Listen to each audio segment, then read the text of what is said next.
తులారాశి వారికి ఈ పక్షము బాగా కలిసి వస్తుంది.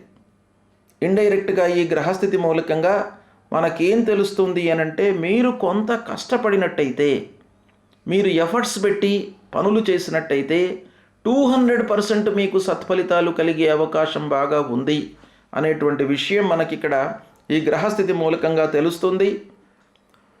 ముఖ్యంగా పూర్వంతో పోల్చినట్టయితే మీకు మంచి సమయము ఈ పక్షం. ఇకపోతే రాహువు ప్రతికూలంగా ఉన్నాడు. ఈ పక్షం లోపల రాహువు ప్రీత్యర్థమై మీరు పరిహారం చేసుకోండి. రాహువు ప్రీత్యర్థమై మూలమంత్రాన్ని ప్రతినిత్యం కూడాను జపించండి. అర్ధకాయం మహావీర్యం చంద్రాదిత్య విమర్దనం సింహికా గర్భసంభూతం తం రాహుం ప్రణమామ్యహం అనేటువంటి ఈ మూలమంత్రాన్ని ప్రతినిత్యం కూడాను జపించండి. అమ్మవారి దేవాలయానికి వెళ్ళండి, అమ్మవారిని కొలవండి. తద్వారా మీ లోపల ఏకాగ్రత ఏర్పడుతుంది, స్కిల్ పెరుగుతుంది.